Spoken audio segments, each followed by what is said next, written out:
Hey, good morning. Welcome to the Thursday edition of the Tom Barfield Show. We're glad to have you with us. We're presented by Toe King. Thanks to Gary Hoffman and the team at Toe King for being our presenting sponsor. We're glad you're with us this morning. Toe King offering you 24-hour service, 24-hour roadside assistance. That's what they do at Toe King. And man, we do appreciate those guys for being our presenting sponsor. You know, Lark, I was just looking at our list of sponsors, and you do you know what the one common theme is with our sponsors? What would that be? They're all locally owned. Oh, And absolutely. they're all locally operated. Absolutely. Kind of a cool thing, isn't it? Mm-hmm. Absolutely. All right. On the program today, we're going to talk some golf. Jones Mitchell will join us. And as we're, about a week, I think, away from the start of the big league baseball season, Jered Sandler from the Ranger broadcast team is going to be a part of the program. So we got that coming your way on the program today. You were doing some baseball yesterday. I watched a little bit of it. You had a good series. The start of the series, pretty good series between Hill and McLennan. Yeah, first 2 games of 4 between the Highlanders and the Rebels. The Highlanders won the first game 5-3. They were 5-2. They were trailing 2-0 late, and then they got 2 solo homers in the 6th inning to tie it up, and then scored 3 runs in the top of the 7th to come over with the win there. Now, in the second game, Hill got a 1-0 lead, and things were looking okay until all of a sudden, the bottom of the 7th inning, Hill has a 2-0 lead going into the bottom of the 7th, and they score 6 runs in the bottom of the 7th inning to win it on the mercy rule, 8-0 after 7. So you played 2 7-inning games, then? We ended up playing 2 7-inning games. They played the other 2 games of that series on Saturday at Bosque River Ballpark. Okay. And I'm told that the first pitch for game 1 is going to be 3 o'clock in the afternoon instead of high noon. That way, the second game will be played some under the lights there at MCC. Those teams like to see if they can play under the lights, because if they ever get to the JUCO World Series, sometimes that's the first time they ever play under the lights at some of these junior colleges, because they don't have lights on some of those fields.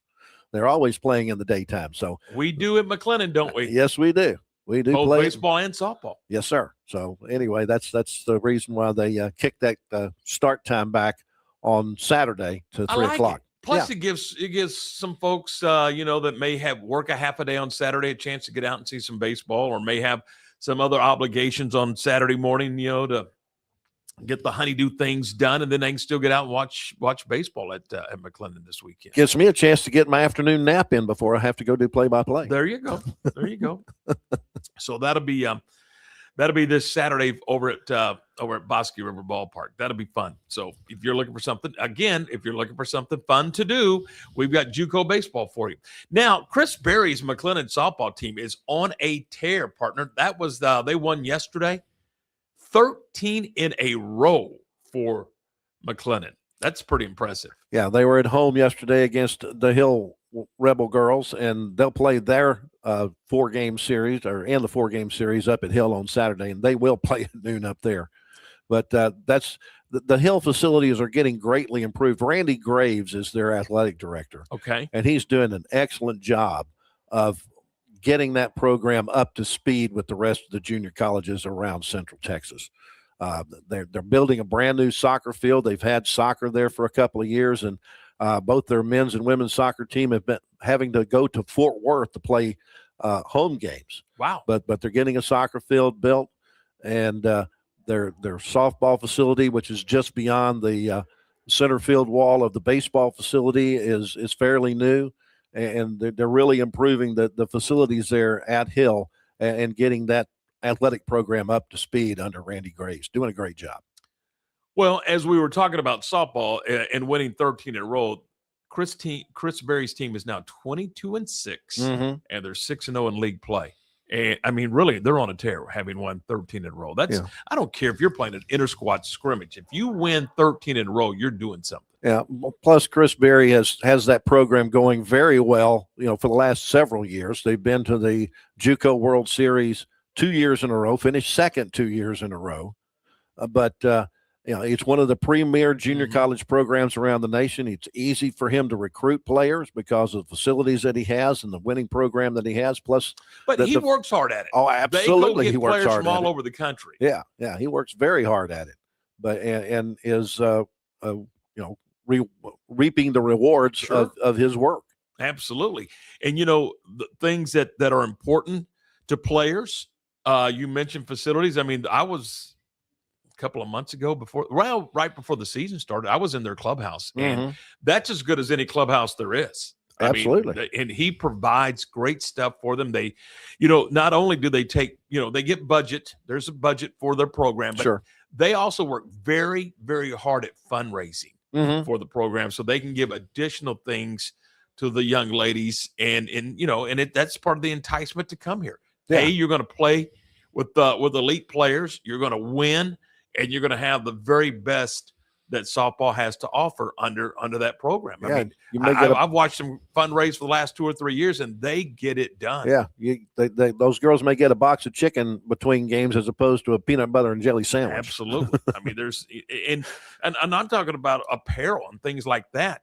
They fundraise in those capacities. They also offer online product to moms and dads and fundraise that way. They do a lot of neat things, and it's a year-round process to build those funds so they can offer those things back to the kids. So good for those guys. They're 22-6 and 6-0 in the league.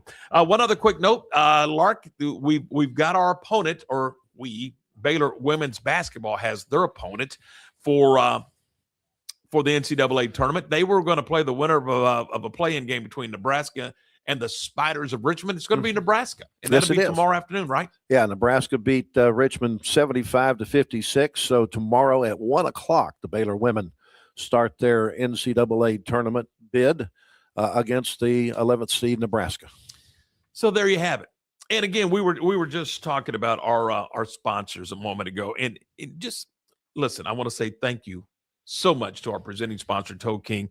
Again, 24-hour emergency roadside assistance. Gary Hoffman's team, 254-666-5484. Also, thank you to Lake Waco Golf Club, Morrison's Gifts, Double R Old Fashioned Hamburgers, Waco Body Mend, Benchmark Construction, JK Roofing, and Jasper's Barbecue. All of these folks, local folks, and we certainly do appreciate their participation and taking some ownership in our program, our brand new program. That are we 3 weeks old? Barely. Yeah, barely. I think tomorrow we'll conclude our 3rd week. Yeah. So yeah. And you know what? If you want to be a part of it, we'd love to hear from you. We certainly got room for you. I can assure you that. So, all right, we are off and running here this morning. And coming up next, we're going to talk some golf. Jones Mitchell will join us from Lake Waco Golf Club. We'll do that next on the Tom Barfield Show. Morrison's Gifts, Waco's oldest family-owned gift store, wants to ask a question to the guys out there. Don't you just love gift giving? Does John Hart, Consuela, or Jellycat mean anything to you? If not, at Morrison's, we have your answers and your back. For 47 years, we have guided men and you ladies through the trauma of selecting the right gift for the right person. Come and see us at 4312 West Waco Drive in the Brazos Square Center, close to Jason's Deli. That's Morrison's Gifts, owned by a proud Baylor Bear. Lake Waco Golf Club is a semi-private facility nestled along the north point of Lake Waco, one of the few facilities in Texas to have a full 18-hole regulation golf course as well as an executive 18-hole par 3 golf course. Plus, check out their bar and grill, which is open to the public. And if you're not a golfer, then enjoy time by the pool or even enjoy fishing around Lake Waco. Become a member today and call to book your tee time. Lake Waco Golf Club, where family and friends fun begins. Check them out at lakewacogc.com for more information. Bumblebee Blinds of Waco and Temple is your one-stop shop for custom window treatment, transforming your vision into reality. Choose from a selection of shades, blinds, shutters, and curtains. Bumblebee Blinds stands behind our service and products, ensuring peace of mind with our trusted warranty. Call Bumblebee Blinds today to schedule your design consultation. Bumblebee Blinds, simplifying window treatments one covering at a time. BumblebeeBlinds.com. Being stuck on the side of the road is stressful no matter what time it is. Tow King is here to help. A locally owned and operated family-run business, Tow King offers 24-hour emergency roadside assistance with trained operators and high-caliber equipment for damage-free towing. Tow King of Waco is a company you can count on. Call Tow King the next time you need help. Check them out on Facebook, and remember, slow down or move over.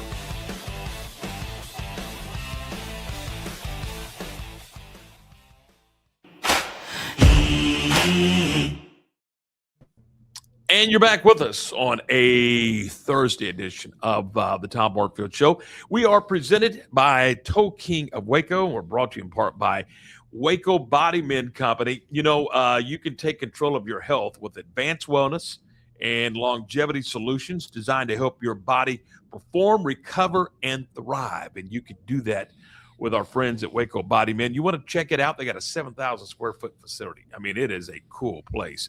Thomas and his team will take good care of you. You can visit wacobodymen.com, wacobodymen.com, and set up a tour. Go check it out. It's in the downtown corridor. And, you know, Todd Behringer believes in downtown, and they do a wonderful job down there. They're right off of Mary Street, and we've been through there a couple of times. It's really a cool place. All right, let's talk a little golf. Let's welcome in Jones Mitchell from Lake Waco Golf Club. And Jonesy, how are you? Are you in your office this morning? Yes, I'm in the office. We had a little technical difficulties this morning. It's a beautiful day out here. I wanted to show you guys that, but we were having a little bit of issues. Yeah, I'm stuck in the office. All right, today on the program, Jones, we're gonna get into some putting, and we'll talk short game, and I think that's what we're gonna do for the next few weeks. Isn't that right? We're gonna talk short game. Oh yes, sir. Let's start with short game. All right. Before we dive into that, let's talk about some of the events that are coming up. I know, twice a week we have seniors. We have them on the par 3 course as well as the regulation course. Yeah, Ray Cameron's done a great job. They do Tuesdays on the regulation course and Fridays on the par 3 course. If you get here around 7 o'clock in the morning, throw your name in with Ray. He's usually here. And there's a discount if you play with those. They have a really fun game. They play skins after on the par 3 on Fridays. Another thing we have going on tonight, we started up last week. We actually filled up as our Thursday night scramble. It's open to the public. You can pick one other person that you want to play with as long as you guys both are not A players. So anybody 6 and under on a handicap would be considered an A player. And we also have a dinner special that goes along with that. So this is our second week starting tonight. We have a few spots still to sign up. And then we have a Waco Fire coming out this Sunday. It's a 4-man scramble, $100 a person, $400 a team. Great cause. They still are looking for some teams. So if you want to go ahead and give us a call, we still have spots for a few teams this upcoming Sunday. You guys do night golf. Talk to me a little bit about night golf, because I know first of all, what are the challenges? And I would imagine from a player's perspective, this is fun. Oh, it's a lot of fun. So we actually have a member out here, Ethan. We all call him Captain. So it's actually Captain's Glow Ball.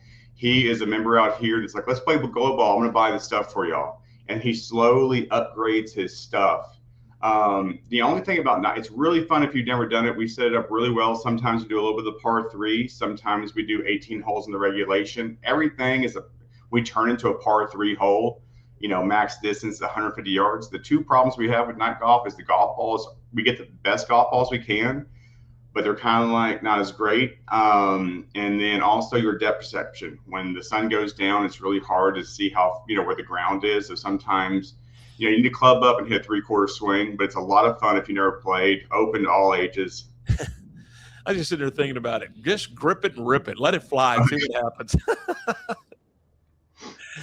Hey, Jones, let's talk about short game here. We a few days ago we were out there and we did a video on the short game. Let's check out the video that you did for us, and then we'll come back and talk about it.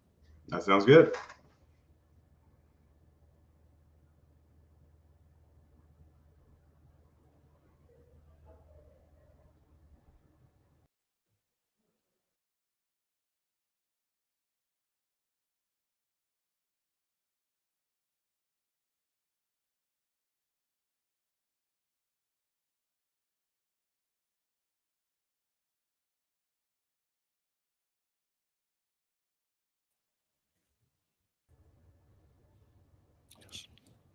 Jones, kind of walk us through what you're discussing here. So we're talking about here, you want to find out which what hand is low. This is very Dave Pell says the bottom hand controls the line and speed. And a lot of people putting, you get nervous on these knee knockers. And so right there, we're talking about keeping your head down and not moving your shoulder. So we're hitting a 4-foot putt here. All the MCC girls would know this as the plus 30 putt.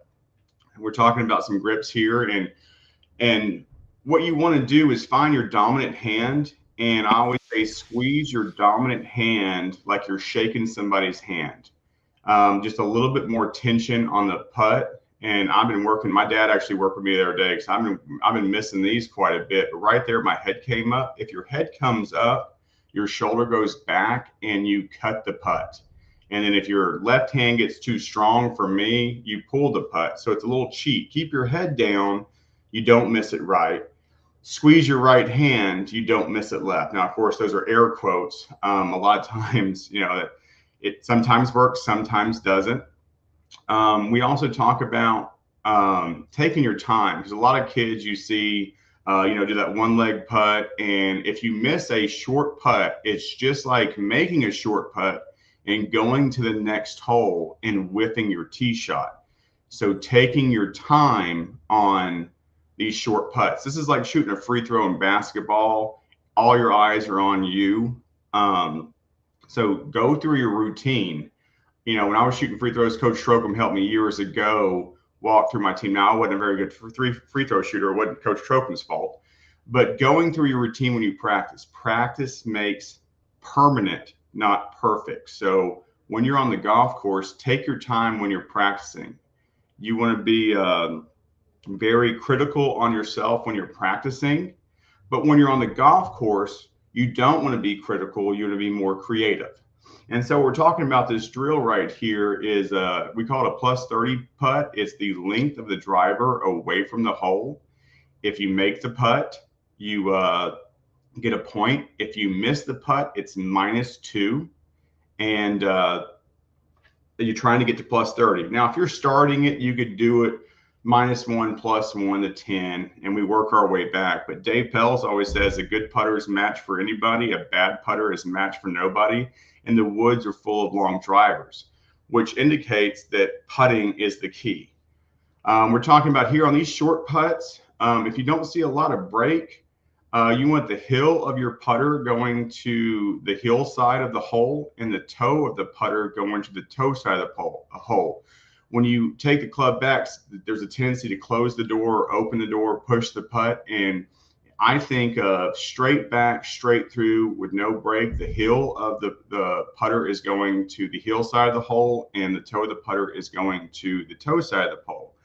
A lot of amateurs and people that are just starting from short putts, they have a tendency to take it really far back and barely come through, or they have a tendency to take it a little bit back and come through a lot. So with this, with putting, you want to be able to take the club as far back as you take the putter. You want to come through with it. And there is a little hidden cadence that we talk about of back and smack. And that back and smack can go for your putting, your chipping, your pitching, or your driver. It's the same tempo. A lot of young kids have a tendency to think they got to swing hard to hit it far. And you want to think 75% power, 75% control. And a lot of these kids also, they go, I want to get better. I want to go to the driving range. I want to hit 2 large buckets. You can become, if you do this drill 3 times a week for a month, even if it's just a plus 10, you can easily drop your stroke by 2 or 3 shots. We're going over the different grips right here. I have weird grips. I do a weird grip, claws and everything. It's whatever you feel comfortable with. I've seen several different grips from several really good putters. Whatever you feel comfortable with to make it where you stand up and you're like, I'm going to make this putt.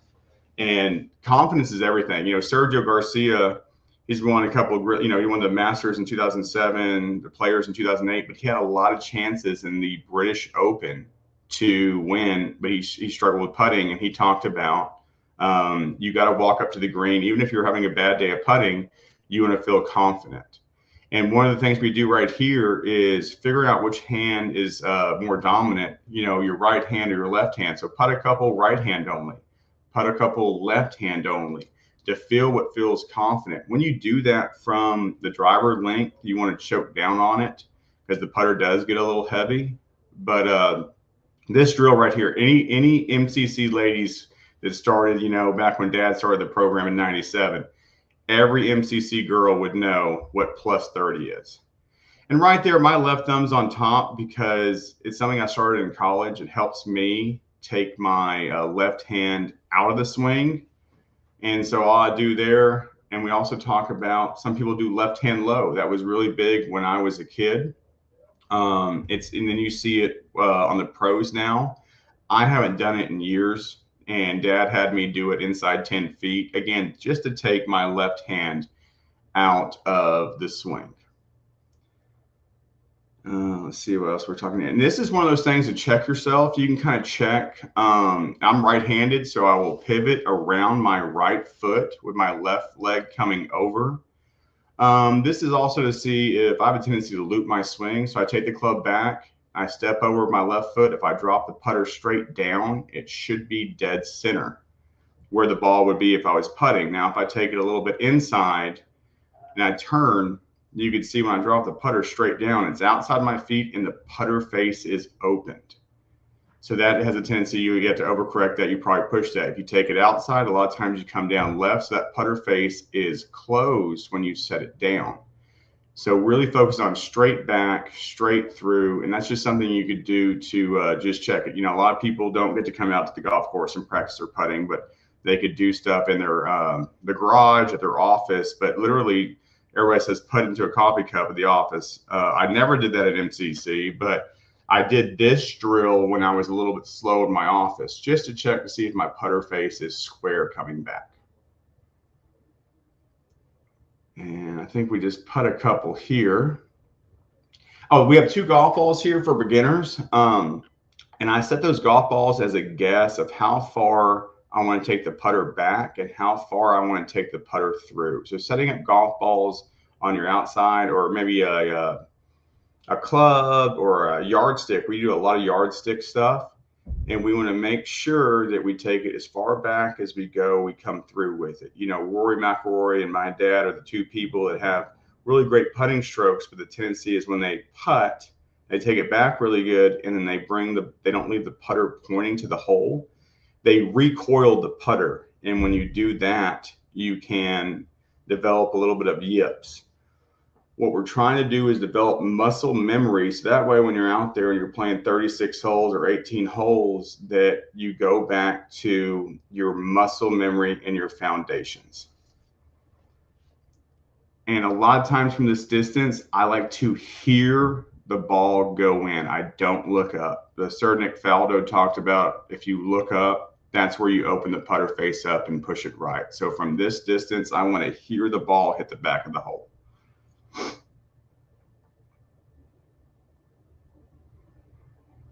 Is a lot to the short game, a lot to putting. I mean, now you probably can overthink it, but I would think that just when you're practicing, there's just a lot of drills and a lot of things you need to go through to make sure that you are, as you say, practice makes not perfect, but practice makes what? Permanent. Permanent. So permanently practice something wrong is not good. And I learned that from Gene Shields back at MCC back in the early 90s. Talk a little bit about practice makes permanent. I mean, because I think of all the things that we take out of there, just practice. What I'm seeing with the kids, and I say kids, and this is somebody that's my age or younger, amateurs, where they come out here and they want to hit a large bucket of balls, or they want to chip and putt to get ready for a tournament. And they hit a ball and they rake a putt and they hit a ball. They don't go through their routine. And what you want to do is, at MCC, we wanted to bring a tournament atmosphere into practice so that when you're in a tournament, it feels like you're at practice. And in doing so when you are doing drills to get better, go through your routine. Think of your shots. If I hit a medium bucket out here at 75 golf balls, it's going to take me about an hour. A lot of their kids, it might take 15 minutes.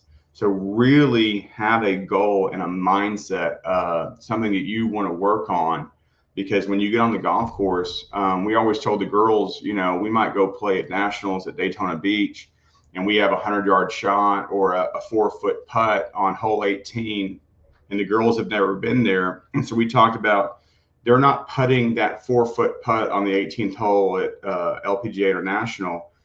They're putting at Lake Waco, what they've been doing at plus 30. Kind of get that mindset of, this isn't a tournament. This is what I've been doing all semester. This is what I've worked on all semester. Jones, those guys and gals that are 92, 93, 94, if they're going to bust 90 and get that thing down to the 80s, which is, a goal for a lot of us, this 4-foot putting is critical, isn't it? I mean, this is where you can make up more strokes here than probably anywhere else. Exactly. It's one of those things you can actually do that. I love putting now because I am to the age now, if I hit range balls, I'm a little sore the next day.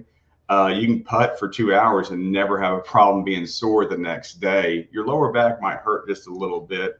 But putting right here, this drill right here can lower your strokes without doing anything else to your game. Just build your confidence up, and it also helps your lag putting, because you might have a 50-foot putt, but since you have a 4-foot radius you work on, it's not a 50-foot putt. You can put it 46 feet, or you could put it 54 feet. So we always talk about not leaving yourself a second putt. So those longer putts, the tendency for you to make a 20-foot putt on the PGA Tour is 15%. A lot of amateurs think the PGA makes just everything. I mean, at 8 feet, it's 50% made. So a lot of the kids think, on the PGA Tour, they should make everything.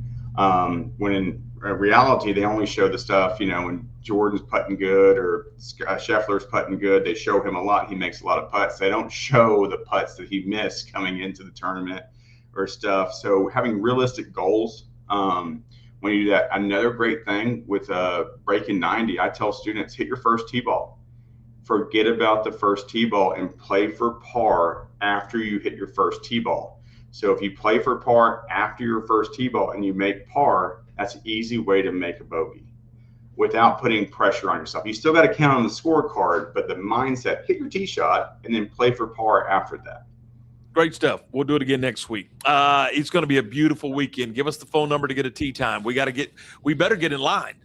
Yeah, trust me. We're filling up 254-756-2161. We are ready to take tee times, get tee times early. Last weekend, it was a beautiful weekend. This weekend, you see the weather, it's 90s. We're working on the pool. I've been in the pool. That's where I was this morning in the last couple of days working on the pool. So the pool is getting cleaned and ready to start up. We're looking at trying to open on the 4th for, I know it's kind of early, but we have 90-degree weekends. And it feels really good in the water when it's 90 right now. Trust me. Exactly. Jonesy, always a pleasure. Thanks for your time, buddy. All right, y'all have a good one. Great stuff. You know what? I think I never get in the trap, but I think we ought to work on sand trap maybe next week. Well, we'll see. All right. Thanks to Jones Mitchell for our golf tip of the week, and we will do it again next Thursday. This is the Tom Barfield Show. We're brought to you in part by Double R Old Fashioned Hamburgers, 18th and Herring, burgers, fries, shakes, soft drinks, you name it. And you know what's so good about it? They're not going to cook it until you order it. Yeah, there's no heating lamp around Double R Old Fashioned Hamburger. Monday through Friday, 10 until 4:30. Saturday, 10 until 2. Stop by and see David and Perry today and tell them we sent you by. Stay with us. We'll talk some Ranger baseball. We'll do it next. Since 1996, Double R Old Fashioned Hamburgers at 18th and Herring has been serving Waco's best burger. There's nothing better than a delicious burger cooked just the way you like it, with garden fresh toppings on a buttered bun. Add tots, fries, curly fries, or onion rings for a perfect meal. So what are you waiting on? How about Double R Old Fashioned Hamburgers today? Double R Old Fashioned Hamburgers is open Monday through Friday from 10 a.m. until 4:30 p.m. and Saturdays from 10 a.m. until 2 p.m. Double R Old Fashioned Hamburgers. And don't forget to ask about Double R's catering. Being stuck on the side of the road is stressful no matter what time it is. Tow King is here to help. A locally owned and operated family-run business, Tow King offers 24-hour emergency roadside assistance with trained operators and high-caliber equipment for damage-free towing. Tow King of Waco is a company you can count on. Call Tow King the next time you need help. Check them out on Facebook, and remember, slow down or move over.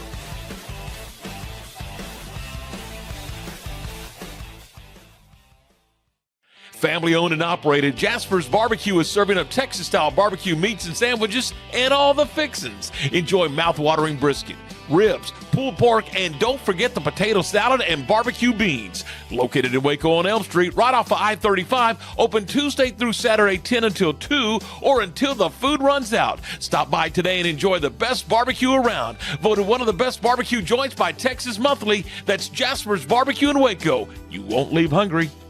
Morrison's Gifts, Waco's oldest family-owned gift store, wants to ask a question to the guys out there. Don't you just love gift giving? Does John Hart, Consuela, or Jellycats mean anything to you? If not, at Morrison's, we have your answers and your back. For 47 years, we have guided men and you ladies through the trauma of selecting the right gift for the right person. Come and see us at 4312 West Waco Drive in the Brazos Square Center, close to Jason's Deli. That's Morrison's Gifts, owned by a proud Baylor Bear. All right, we're back as we talk sports on this Thursday. Tom and Lark, glad to have you with us as we get ready for the start of the Major League Baseball season. Coming up in a few minutes, we're going to visit with Jered Sandler from the Ranger radio and television team. We'll do that. Next week, Lark, we're going to have Sean Tollison on the program. Tolly will be with us, and you remember the days of Sean Tollison pitching in a Baylor uniform? Absolutely. He pitched very well for the Bears, and then when he got to the Rangers, he was a bulldog out of the bullpen. Absolutely. Hey, let's do this. Let's go ahead and get to the sports news of the day, shall we? All right. Let's first start off with soccer news, since the high school soccer playoff season is getting underway as we speak. There's 5 games on the schedule in bi-district soccer action tonight. 2 of those on the girls' side. You'll have Waco High hosting Midlothian. That'll get underway at 5 o'clock at Paul Tyson Field there on the Waco High campus. And also tonight, China Spring is hosting Salado. That's going to be a 7 o'clock kickoff for the bi-district soccer in 4A Division I. Over on the boys' side, the Temple Wildcats are traveling to Waxahachie to start soccer play tonight at 7 o'clock. Then also tonight you have La Vega going to LaGrange. That'll get underway at 7:30, and that's pretty much what's going on in bi-district soccer. That's outstanding. Yeah, and outstanding. We've now been joined by Jered Sandler. That's right. Joined now by Jered Sandler. Jered, good morning. Man, I do appreciate your time today. Hey, my pleasure. Sorry, I'm a few minutes late. I apologize. No, we're good. Hey, so I just, out of curiosity, are you still in Surprise? I am. I'm in Surprise. Last game is Saturday. We fly back home after that. Talk to us, before we dive into the club this year, talk to us a little bit about the broadcast and what all you're doing. I know that there's a lot of moving parts and you do several different things when it comes to the broadcast. Man, I do Matt Hicks's laundry 3 times a week. Dave Raymond makes me drive him on weekdays. He has his other personal driver on weekends. Eric actually doesn't ask me to do any of those chores, which is really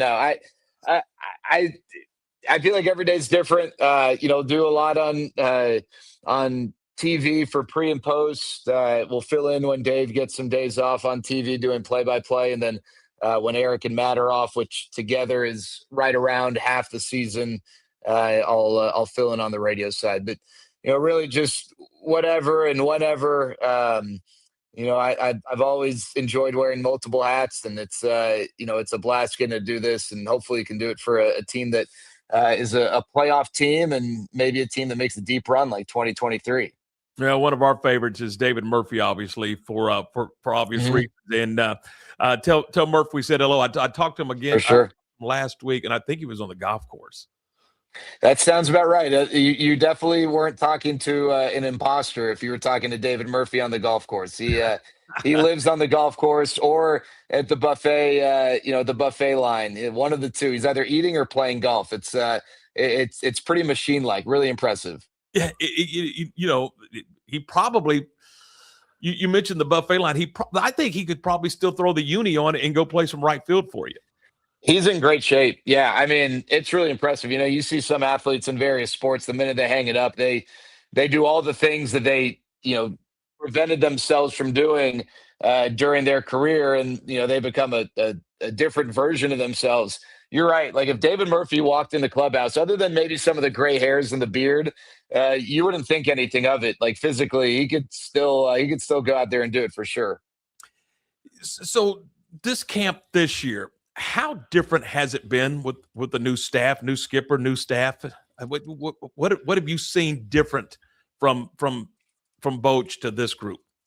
Yeah, I think first of all, Bruce Bochy is one of the greats and helped this team win a World Series and played a huge role in that. I know sometimes people wonder, well, how much did this guy actually contribute? Whatever.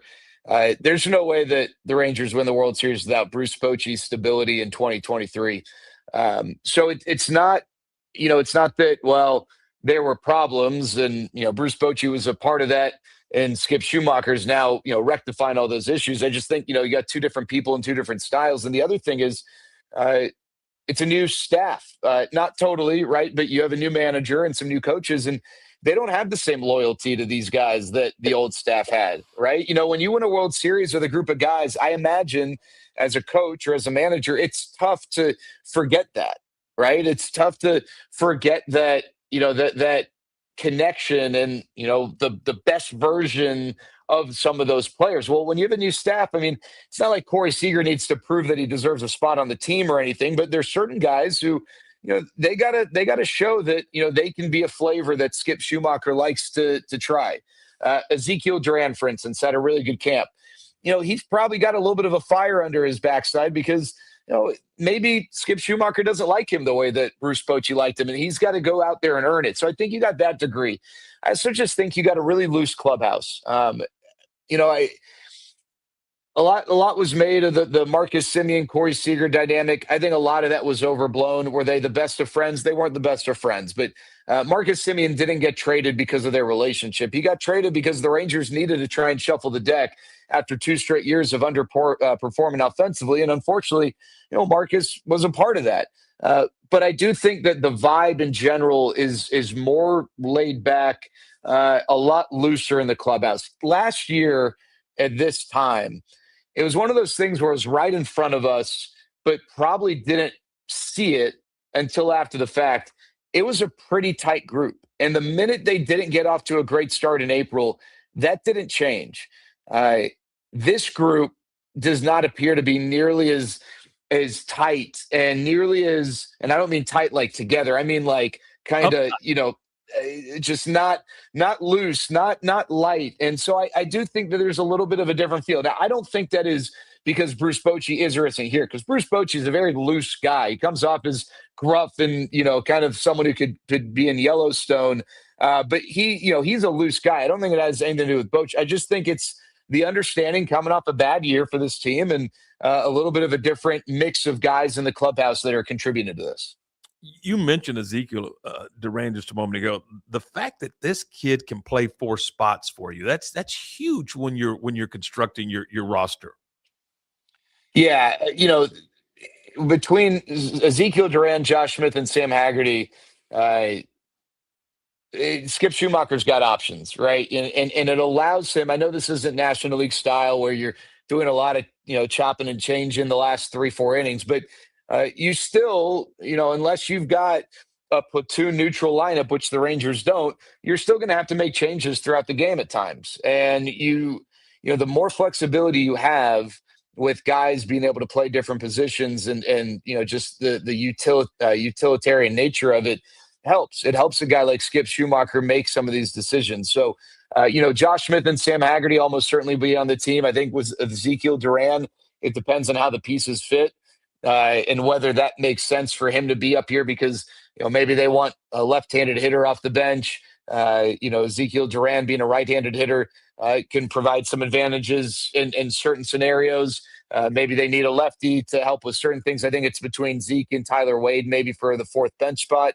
And Ezekiel Duran has options, so that in some ways could work against them because they don't risk losing him organizationally. But I don't think there's any doubt that Ezekiel Duran, if he stays healthy, will have opportunities to contribute at the major league level. And they really need him to tap back into some of the power that he showed in 2023 because, that version of Ezekiel Duran has been missing for too long a time. You mentioned that spot. What else should should fans, and what else are you going to be looking for in this final week of camp? Yeah, I guess sometimes you can get a sense of certain things based on how Skip Schumacher uses guys. Whether it's a test for a reliever working back-to-back games for the first time, or coming in the middle of an inning, or maybe a player playing a certain position. I don't know that over the last 3 games in Arizona and the 2 games in Arlington, the exhibitions in Kansas City, that in-game performance, other than a guy getting hurt, really is going to impact decisions. I think that the larger body of work, and then a lot of the things that they see and they evaluate outside of games, plays a huge role. So a guy can go out today and be a fringe guy and have a 1-2-3 inning, and I don't know that moves his needle a ton. I think there maybe is a bullpen spot or two that's still up for grabs. I think the Rangers have 6 guys set in the bullpen. I think probably looking at a big decision with Carter Baumler, the Rule 5 pick, and maybe the Rangers are trying to evaluate whether they can make a trade to keep him and to remove the Rule 5 designation so that they can send him down if they don't feel like he fits. A guy like Cal Quantrill's interesting because he can provide a little more versatility in terms of length out of the bullpen. Is he going to find a spot? Luis Crivello is someone who could be optioned, which there's value there. You need some bullpen flexibility. You don't want 8 guys in your bullpen, none of whom can be optioned.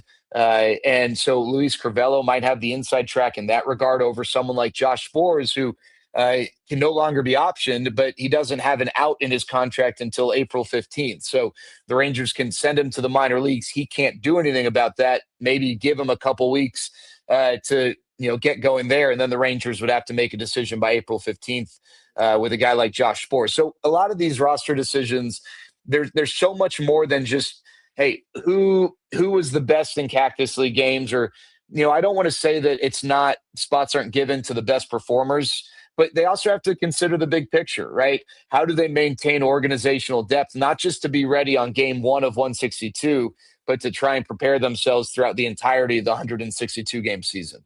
So, Jered, how do they with what you just shared with us? How do they define roles, particularly with the pen? I mean, how are you going to get that done going into game 1? It's a great question. Some bullpens this time of year, you have a pretty good idea who your closer is, who your setup guys are, who your long man is, who you're going to turn to when you need a ground ball, runners at first and second and 1 out, and you need to get out of this jam, or who's the guy who can be your primary lefty specialist and then your secondary guy, and how do you balance all that? And no bullpen necessarily has all of those things figured out, and in some cases, I think a lot of teams understand what their options are to fill those various spots. But I think for the Rangers, the question is, who's going to be this team's closer? And Tom, I don't know that it's who's going to be this team's closer day 1, because I think that's going to be Robert Garcia unless we hear otherwise. But it's been more than a decade since the Rangers have had a guy have the closer's role to begin the season, and then the closer's role to end the season, and then to be that team's closer the following spring. And Robert Garcia wouldn't even qualify for that because Luke Jackson was the closer to start the year last season. But just I share that to say this team has just not had a lot of stability at all in that role. And so in-season changes have just kind of become par for the course. Can Robert Garcia be the closer from start to finish? We'll have to see. He's going to have to show growth and bouncing back from a high leverage disappointment. Robert Garcia's numbers last year were really good. But when he was in a closer's type situation, it was probably a little shakier than you would have liked compared to maybe a setup responsibility. Chris Martin's a guy who, could close in terms of his ability to execute, but is he able to pitch back-to-back days? He thinks so. He's pretty firm about that, but to some degree, it doesn't matter what he thinks. It matters how physically it shows itself, and it matters what this coaching staff and front office thinks. So, I think it'll be Robert Garcia to start the year, but, Luis Crivello, Cole Winn, Leandro Lopez in the middle of the season. I mean, it's not like the Rangers have Mariano Rivera back there and you don't have to think about that role, right? There are a lot of options. And, if Vegas were to put out saying who's going to lead the Rangers in saves, you might have to have 5 or 6 different options on the card to truly lay it out there. One of the arms that we keep an eye on in the organization is Cody Bradford. I think he's throwing pins. Where is he, and where do you see him as we get into April? Yeah, I think he's coming along great. He threw a live bullpen session the other day. I think he's got another one coming up. And then, there's no reason to rush. And I think that, teams have figured out that, not that you need to be overly cautious, but, that 12 to 14 month timeline, unless a guy is just like A++ throughout the rehab, there's no reason to push for the 12. So I think with Cody, you'll see him, middle of the year. He's probably a little bit ahead of Jordan Montgomery, who the Rangers acquired, and Rangers fans obviously have a soft spot for because of the 2023 run. And then with Cody, it just kind of depends on what role makes sense. Now, I think long term, I still want to see Cody Bradford as a starter, a guy that will make 30 starts a year. I think between the ears, he knocks that out of the park. And I think his stuff plays, and I think he's got the aptitude to demonstrate growth. But this team is pretty deep in the rotation. So, hopefully they stay healthy. Realistically, they're not going to have just 5 starters from start to finish. We just know that's not how it works. But I think the timing of Cody Bradford's growth and progress towards a return might influence the way they bring him back. They might decide, well, we don't need to build him up in the minor leagues as a starter. Let's get him healthy and going 2-3 innings, and then we can bring him up and use him at the big league level in a 2-3 inning role, and then slowly go from 3 to 4 and 4 to 5 and, get him ready to start. But maybe they want to use those bullets at the big league level and use it in a multi-inning relief type role. It just depends, who's healthy, who's pitching well. But I would expect to see Cody, middle of the season. And, I know the organization is still really high on what they believe he can contribute to this team on the mound. Final thought for you. A couple of new faces, just kind of get us up to speed on McCutchen and what he's brought to the organization. And then what can we expect when they pencil Brandon Nemo in the leadoff spot out in right field for fans? What are they going to be treated to? Yeah, so we'll start with McCutchen. I mean, you got an adult in the room who's accomplished just about everything, individually. He's a multi-time All-Star. He's won an MVP. He's obviously spent a majority of his career with the Pirates, but, has bounced around a few other organizations in recent years. And I think that can be valuable for guys because it gives, them different perspectives. But he's a great teammate. And I think from a baseball standpoint, wouldn't expect to see him log a ton of innings in the outfield. He's not going to steal bases like he used to. I mean, this is a guy that, would routinely steal 20 plus bases. That's not his game anymore.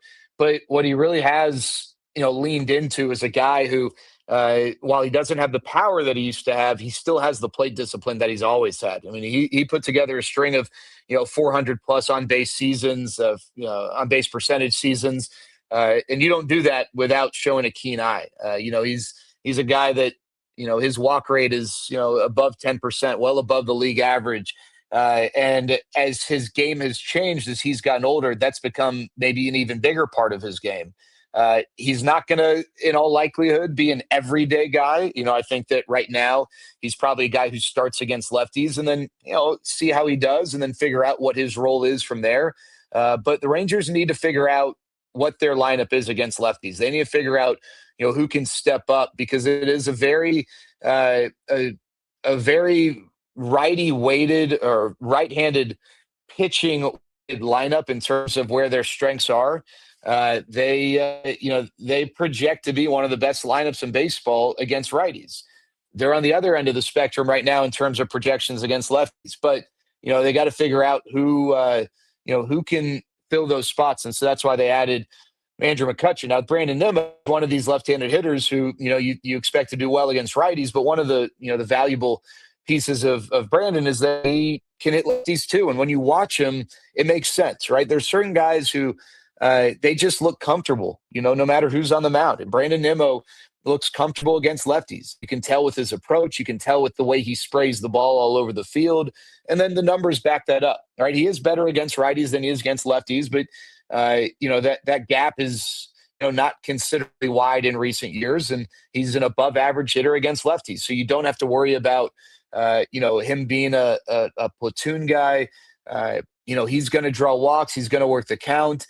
He's shown the ability to hit for some power. I thought he said something really interesting, a few weeks ago when he talked about, as he bounced around in the Mets batting order, he used that to shape, his approach to the plate. When he was more in the middle of the order, he added some more power. He's got 3 straight 20 home run seasons.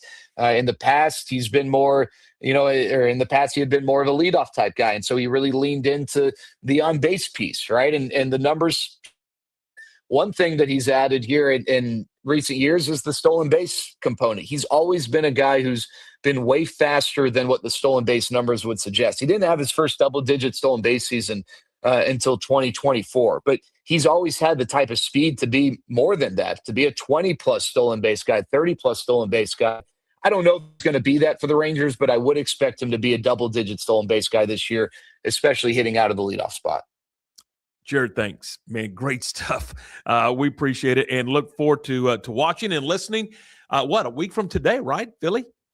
That's right. Yeah, a week from today in Philly, off Friday, and then they got 2 more that weekend in Philly. A weird start to the year. It's been a while since the Rangers have started the season with a week-long road trip, but that's what's in store. Nothing like some good East Coast baseball in March, where I'm sure the weather is going to be really cooperative. I said I was going to let you go, but one more.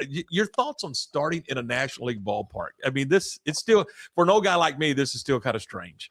It is odd. And the Rangers have started against National League teams, I think now 3 of the last 4 years, right? The second time against the Phillies, Cubs, was it Red Sox last year, Cubs 2 years ago, Phillies the year before that. It's weird. I'll tell you, it would be a lot weirder if we still had, National League rules and on opening, you look at that lineup and you got the pitcher hitting 9th, because that's not the case. I don't think it doesn't have as much of an impact, but it is still weird. I grew up, it felt like every year the Rangers were starting at 9:00 in, Central Time, playing the A's or the Angels or the Mariners. And, that kind of stunk, but that's what, I was used to at least. So yeah, National League opening day kind of is our 3rd time the Rangers will start a season against the Phillies. They did it back in 2014 and then did it, like I mentioned, a few years ago. And then we'll do it again this year. Yeah, you're right. I mean, it was a school night. You were listening to Mark and Eric do the ball games. It was, yeah. I mean, you talk about great stuff now. Yeah, I was just fighting to stay awake. I was like 12 years old, and it wasn't easy to stay up until midnight on a school night back then. And yeah, I mean, I'm glad that that's not the case for Rangers fans. They're going to be able to watch the game at a normal time. But yeah, it is a little odd, but it's a fun way to start the season. I think the Rangers are facing 2 playoff teams to begin the year. I think the Phillies, everyone knows how talented they are. I think Baltimore had a down year last year. I think they bounced back in a really tough AL East. And, I think they're a playoff team in 2026 too. Jered, thanks. Appreciate your time, buddy. Have fun this year, and we'll catch up with you. Sounds good. Looking forward to it. Talk to you soon. Jered Sandler from the Texas Ranger Radio Network and television broadcasts. And, man, you talking about information. He's got it. And I just love listening to him. And, it just gets you jazzed up, Lark, for the start of the season next Thursday. It doesn't take a whole lot to get me jazzed up for the start of Major League Baseball season. You know that. All right. Hey, we're brought to you in part by JK Roofing. Again, another locally owned and operated company, man. I love these guys. They do such a great job. You can check them out at jkroofing.com or give them a call at 254-744-2211. Whether it's a traditional roof or maybe a metal roof, maybe you're looking to go a different direction. They can take care of it. Maybe you don't know if you need a new roof. Maybe you're like, I don't know. Give them a call. Let them come out, and they'll do the inspection for you and let you know, hey, no, you got 6 more months. You got a year. You had 2 years left in this roof. Or no, I think we need to move forward now. I mean, they'll share that information with you. It's at JK Roofing. Again, jkroofs.com. or 254-744-2211. Lark's got some scores for us and a look at the schedule. That's coming up next. Lake Waco Golf Club is a semi-private facility nestled along the north point of Lake Waco, one of the few facilities in Texas to have a full 18-hole regulation golf course as well as an executive 18-hole par 3 golf course. Plus, check out their bar and grill, which is open to the public. And if you're not a golfer, then enjoy time by the pool or even enjoy fishing around Lake Waco. Become a member today and call to book your tee time. Lake Waco Golf Club, where family and friends fun begins. Check them out at lakewacogc.com for more information. Is your roof ready for the next Texas storm? Don't wait for a small leak to become a big problem. Call JK Roofing of Waco. Whether you need roof repair, a full replacement, or a professional inspection, JK Roofing has quality workmanship and dependable service you can count on. Locally owned and committed to protecting Central Texas home and businesses. Call JK Roofing today for your free estimate and get the job done right the first time. Call JK Roofing 254-744-2211. JK Roofing of Waco. Strong roofs, honest work, and peace of mind. Being stuck on the side of the road is stressful no matter what time it is. Tow King is here to help. A locally owned and operated family-run business, Tow King offers 24-hour emergency roadside assistance with trained operators and high-caliber equipment for damage-free towing. Tow King of Waco is a company you can count on. Call Tow King the next time you need help. Check them out on Facebook, and remember, slow down or move over.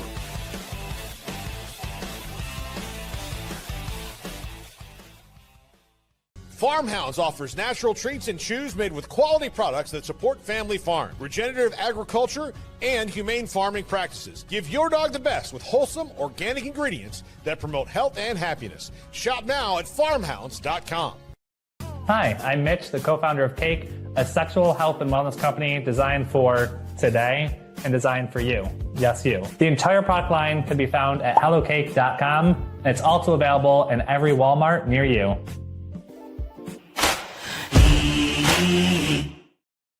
All right, a lot of sports going on as we continue here on this Thursday. Lark's got the scoreboard and the schedule. All right. Thank you very much, Tom. Of course, we mentioned the JUCO baseball yesterday, how MCC and Hill split. Temple played a doubleheader at home against Northlake outside of conference play and won both of those games 9-5 and 4-3. The MCC softball team also winning 2 games yesterday, 4-0 and 5-3. Spring training baseball yesterday, the Houston Astros defeated St. Louis 4-1. The Astros are now 10-10 in spring training, if that means anything to anybody. Nothing, not one thing. Not a thing. They're We've gonna seen play it too many times. I know. They're going to play the Mets today. Texas and Kansas City played late last night out in Surprise, and Texas surprised Kansas City 12-3. Why are you playing night games during spring training? So the people in Phoenix, Arizona can come watch. Do they care? Yes, they do. Okay. They show up big time out there, and they're playing Milwaukee today. But they're all retired out there, aren't they? Not all of them. Okay. There's a few that's not. Okay, play-in games in NCAA men last night. SMU knocked out by Miami of Ohio, 89-79. So Miami of Ohio gets Tennessee. And Prairie View A&M won their play-in game. Good. They defeated Lehigh, 67-55. Guess what? They get number 1 Florida, defending national champions. That's okay. Yeah, they're at least going to be able to play. A couple of soccer matchups that I did not mention earlier. Tonight in girls soccer, you've got China Spring hosting Salado. That's at 7 o'clock. La Vega is traveling to Taylor for a 6 o'clock first kickoff. Actually, they're going to play Taylor at Academy. That's where they're going to play that game. And then also Robinson is taking on LaGrange and Hutto. That's going to be at 5:30 this evening as they get the soccer by district action underway. Good stuff. Good stuff. All right. Hey, we're brought to you in part by Morrison's Gifts. They're at 4312 West Waco Drive. Stop by, say hello to Sally, and let them know that that you heard about it here on the program. Stay with us. When we come back, we're going to look ahead to the Friday edition of the program. We do that next. Being stuck on the side of the road is stressful no matter what time it is. Tow King is here to help. A locally owned and operated family-run business, Tow King offers 24-hour emergency roadside assistance with trained operators and high-caliber equipment for damage-free towing. Tow King of Waco is a company you can count on. Call Tow King the next time you need help. Check them out on Facebook, and remember, slow down or move over.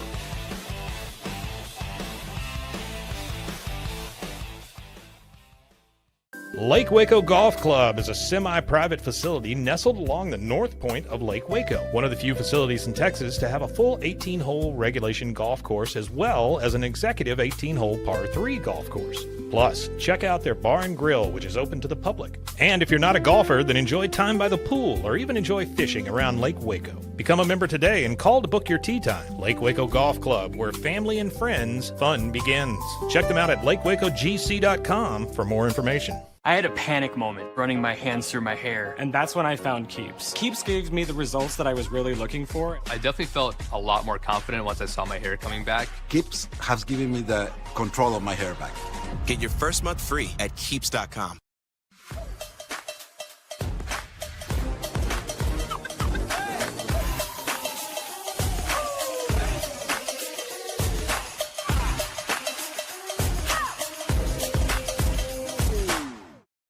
Tervis is all about staying hydrated. Each product is built to last and comes in endless designs to match your personality. Stay refreshed and express yourself with Tervis. Visit Tervis.com today and find your perfect tumbler. Welcome to Kitbag, the ultimate destination for football fans. Whether you're cheering for Arsenal, Chelsea, Manchester United, or any other top club, for true football passion, think Kitbag. Visit kitbag.com today. That's KITBAG.com. Kitbag.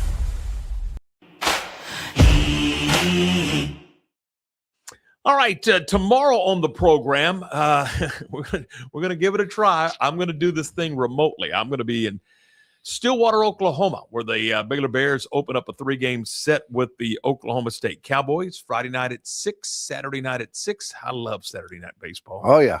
No, I don't. Yeah. Sunday afternoon at 1, especially in Stillwater. Yeah. So we'll have those for you over on the radio thing. So have them order you a pizza from Hideaway Pizza. Yeah, well, you know where I want to go. I know, but it's going to be too late. Yeah, I guess I could go have lunch. There you go. Yeah, Eskimos. All right. So yeah, we're going to be on the road. So we're going to try to do this remotely. It's going to be our first jaunt at it, if you will. So yeah, keep your fingers crossed. So we'll. But on the program, we're going to talk to. Or Lark will have the conversation with Alton Jones. We're going to talk fishing. We're going to talk pro fishing, professional anglers. Yeah, we just had a professional bass tournament come through here a couple of weeks ago, and he was a part of that. I got some questions about fishing the two different lakes. They fished Lake Whitney and Lake Waco, and the different approach you have to those two different lakes. Well, they are two very different. lakes. I think Whitney is a lot deeper, and I'm not kidding. It is. Absolutely, it is. So we'll talk. We'll have that conversation. And we tried last week, but we had some technical problems. But I think we're going to get Darren Thomas back on. Darren is the director of operations for Baylor baseball. And he's also another set of eyes and ears for Coach Thompson and the staff. Longtime former head coach at UTA. He was the skipper there when Hunter Pence was coming through. So we'll talk to DT tomorrow on the program. And, boy, this will really be fun. He's going to be remote in Stillwater, Oklahoma, and I'll be across the hotel lobby, I guess. So just get together and do it we could. the same room. But he sleeps late. No, I understand. All right, so that's the program for tomorrow. It should be a lot of fun. Look forward to it. Many thanks, everyone's been a part of this one. Jones Mitchell, great stuff on the short game today from Lake Waco.